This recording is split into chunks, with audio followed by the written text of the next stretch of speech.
Fix pay મામલે જન અધિકાર મંચે મુખ્યમંત્રી વિજય રૂપાણી સાથે બેઠક કરી હતી, જેમાં ફિક્સ પે કર્મચારીઓની માંગણીને લઈને ચર્ચા કરવામાં આવી હતી।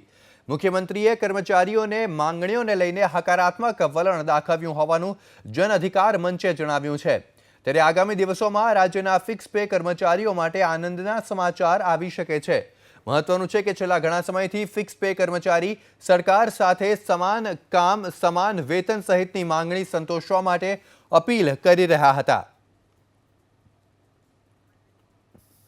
આપણે જણાવી દઈએ કે જે પ્રકારે ફિક્સ पे ने લઈને વિરોધ ચાલી રહ્યો છે, રાજ્ય સરકારનો વિરોધ થઈ રહ્યો છે। માંગણી છે કે ફિક્સ पे કર્મચારીઓને કાયમી કરવામાં આવે અને તે જ મામલે આજે જન અધિકાર મંચે મુખ્યમંત્રી વિજય રૂપાણી સાથે બેઠક કરી અને તેમાં ફિક્સ पे કર્મચારીઓની માંગણીને લઈને ચર્ચા કરવામાં આવી। ત્યારે મુખ્યમંત્રીએ કર્મચારીઓની માંગણીને લઈને હકારાત્મક વલણ દાખવ્યું હોવાનું જન અધિકાર મંચે જણાવ્યું છે। ત્યારે આગામી દિવસોમાં રાજ્યના ફિક્સ पे કર્મચારીઓ માટે આનંદના સમાચાર પણ આવી શકે છે।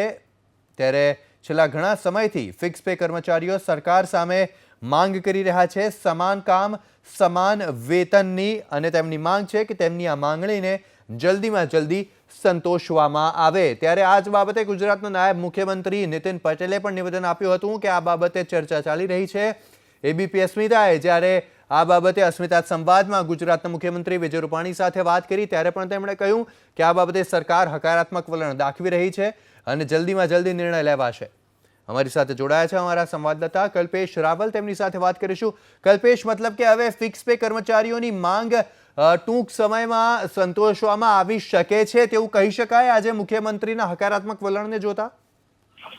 બિલકુલ, આજે જે બેઠક થઈ છે મુખ્યમંત્રી સાથે અને જે પ્રકારે એબીપી અસ્મિતા ચેનલ સમક્ષ પણ મુખ્યમંત્રીએ વાતનો સ્વીકાર કર્યો હતો કે આ બાબતે તમામ જે નિર્ણયો લેવાની પ્રક્રિયા છે તે પૂર્ણ કરી દેવામાં આવી છે, ફાઇલ પર સાઇન થઈ ચૂકી છે। તેના ભાગરૂપે આ બેઠકને જોવામાં આવી હતી। આજે જન અધિકાર મંચ કે જે આ મુદ્દે ઘણા સમયથી લડત લઈને બેઠા હતા, તેમના પ્રતિનિધિઓ આજે મળ્યા હતા। હકારાત્મક વાતાવરણમાં ચર્ચા થઈ છે અને ખાતરી આપવામાં આવી છે કે વાઇબ્રન્ટ સમિટનો જે બહિષ્કાર કરવાની ચીમકી જન અધિકાર મંચ દ્વારા આપવામાં આવી હતી તે પરત ખેંચવામાં આવી છે। જોકે હવે સૌથી મોટી જે નજર છે તે 10મી જાન્યુઆરીએ મંડાઈ છે, કારણ કે સુપ્રીમ કોર્ટમાં આ સંદર્ભે જે હિયરિંગ છે તેમાં રાજ્ય સરકાર આ સોગંદનામું રજૂ કરી અને ફિક્સ પે બાબતે જે નવી પોલિસી લાવી રહી છે, સેવાના નિયમોમાં ફેરફાર કરવામાં આવશે। જે પ્રકારે સૂત્રોમાંથી મળી છે માહિતી એ પ્રમાણે ફિક્સ પે પ્રથા નામ પૂરતી ચાલુ રહેશે, કદાચ તેના વર્ષમાં ઘટાડો કરવામાં આવે, વેતનમાં વધારો કરવામાં આવે।